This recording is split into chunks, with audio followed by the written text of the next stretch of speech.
Please join me in honoring Dr. Bernice A. King as she comes forth.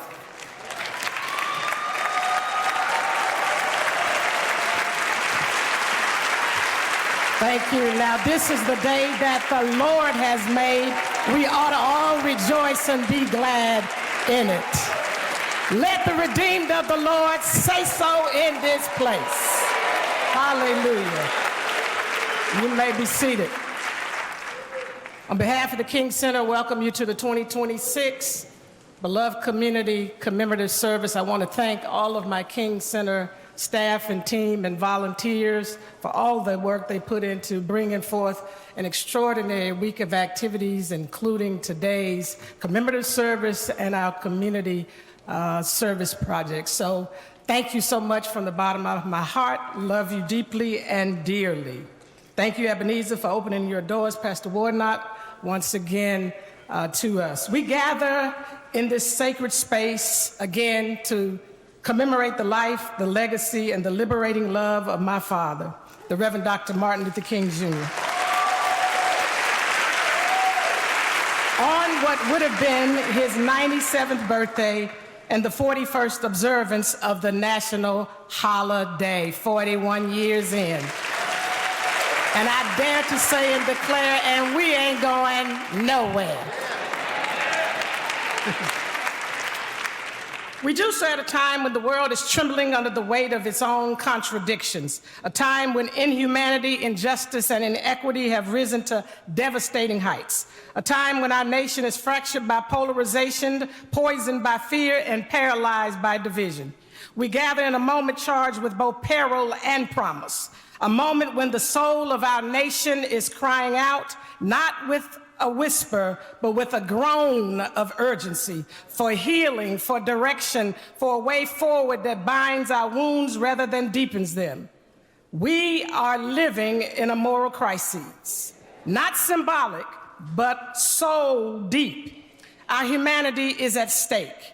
There is a battle going on between good and evil, and the future of this nation and the world house hangs in the balance. We must decide whether we will continue down the path of fragmentation or rise together into new possibilities of community. But beneath these visible crises lies a deeper affliction, a crisis of conscience and compassion. We scroll through suffering as if flipping through channels. We debate the humanity of our neighbors as if dignity were a commodity. Fear has become the currency of power. Anger is spoken more fluently than love. Hope is fading into a faint echo. And people are losing faith, yes, in institutions, in one another, in themselves, and even in God. We're divided not only by ideology, but by imagination, unable to imagine a future together. This moment demands more than memory, it demands movement. More than admiration, it demands action. More than commemoration, it demands commitment. Because the forces tearing at our shared humanity are not waiting. Nationalism, extremism, and imperialism are not waiting. The erosion of democracy is not waiting. The massacring of civilians is not waiting. Children pulled from rubble in Gaza, Sudan, Congo, Ukraine, and Haiti are not waiting. Oligarchy masquerading as democracy is not waiting. The normalization of dehumanization, disinformation, and violence is not waiting. Wars raging abroad and in our streets are not waiting. Economic inequality widening day by day is not waiting. Climate disasters devastating homes and hearts are not waiting. Human rights norms being ignored or selectively applied are not waiting. So neither can we wait.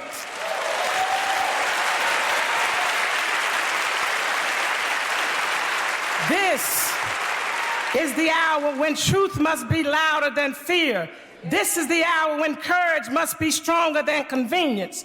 This is the hour when love must be more disciplined than anger.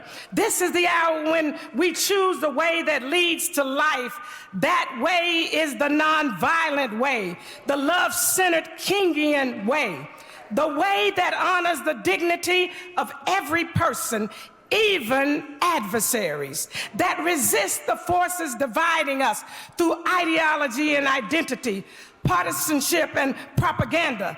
The nonviolent way insists we cannot build a future apart from one another. We must build a future rooted in justice and compassion. My father often reminded us that we are caught in an inescapable network of mutuality, tied in a single garment of destiny. What affects one directly affects all of us indirectly. And so you cannot cancel that garment. You cannot sever that network. I cannot be all that I ought be until you are all that you ought be. Because I am because you are, and you are because I am. When we see people strictly as others, strictly as enemy, strictly as disposable, we react rather than respond. We retaliate rather than restore. We dehumanize rather than dignify. And when we dehumanize, we destroy the very possibility of community. That is why nonviolence is not simply a way. It is the way that heals, transforms, and leads us toward the beloved community. Yet decade after decade, we've resisted the shift in thinking, speaking, acting, and engaging that nonviolence requires. We have confined it to marches and protests, but nonviolence is not a tactic. It is a way of life, a spiritual discipline, and a moral mandate. Einstein said, we cannot solve our problems on the same level of thinking that we created them. America was born in violence. We're gonna have to solve it through nonviolence.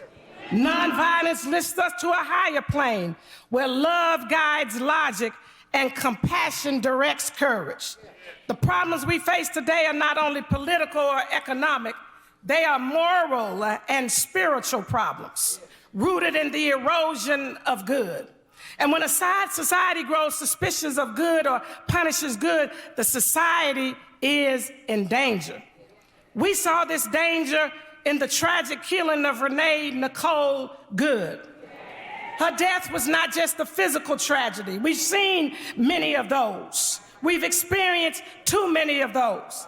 It was a moral indictment, a spiritual alarm, a prophetic sign that good, the very thing we need most, is being crucified in our midst. Good deeds dismissed, good intentions mocked, good people targeted, good vision suffocated before they can breathe. Her story forces us to confront a painful truth. Goodness itself is endangered. And that's why nonviolence is not optional. Nonviolence protects good. It restores good. It multiplies good. Nonviolence is how we guard the good, grow the good, and refuse to let the world normalize the killing of good in our streets, in our systems, in our speech, and in our spirits.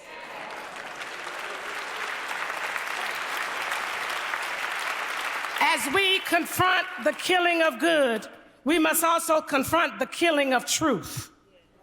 The recent claim by President Trump that the 1964 Civil Rights Act harmed white Americans is just wrong, and it's dangerous. It rewrites history in a way that fuels fear and resentment.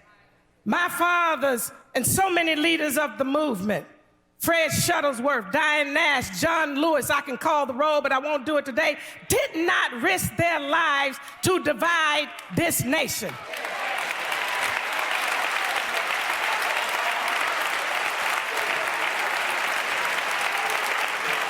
They did not risk their lives to divide this nation.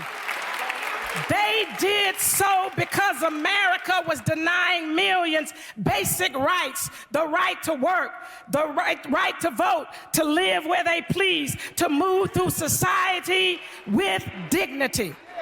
The Civil Rights Act did not give black people special treatment. It made discrimination illegal. The same discrimination you're trying to turn around and use. It required the law to protect everyone equally. That is democracy.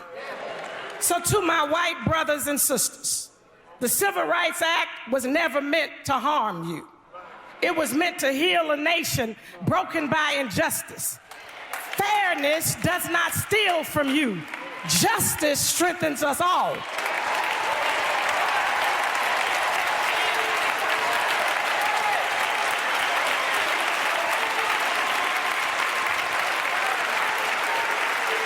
And so we must not fall for the politics of fear, the lie that we must choose between one another to thrive. America is stronger when more people are included, when we are united in respect and love, not when we retreat in fear.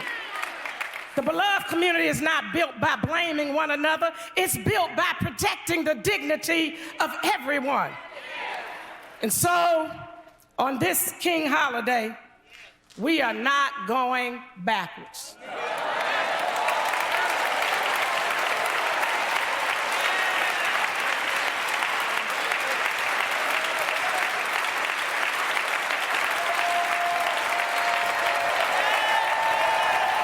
We are not going backwards. We can't go back because we've come too far. And I don't believe that God brought us this far to leave us. There might be setbacks and even setups, but with God on our side, we will step up and stand up for what is right, what is just, and what is true. As my father prophetically said on April 3rd, 1968, we've got some difficult days ahead. But it really doesn't matter with me now because I've been to the mountaintop.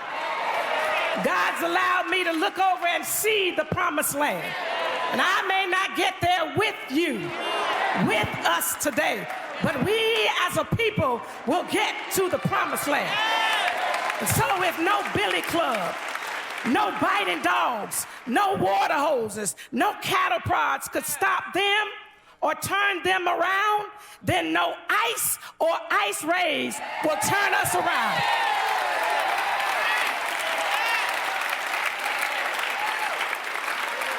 It will not turn us around or freeze our efforts to protest, because as Daddy said, the greatness of America is the right to protest for right.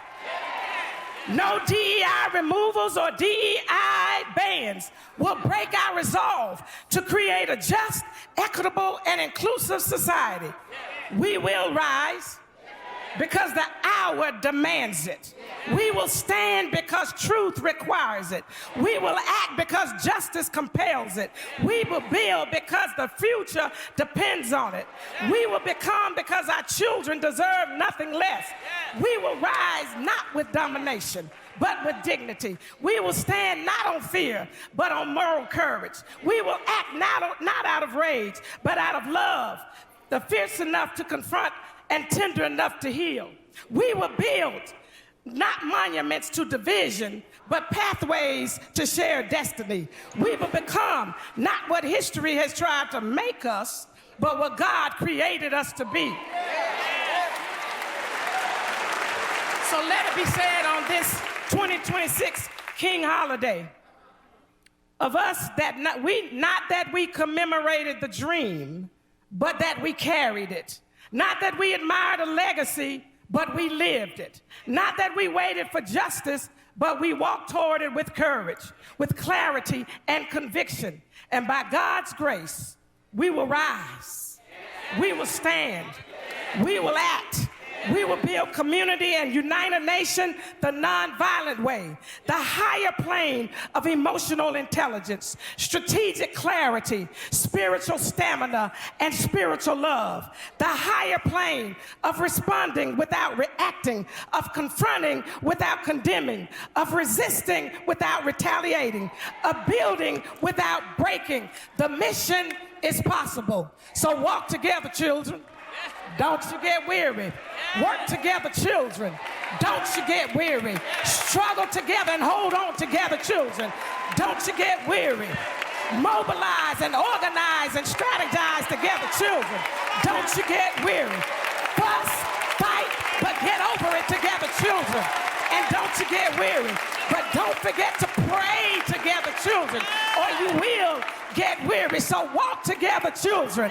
And I do believe in my heart, deep in my heart, that one day we shall overcome.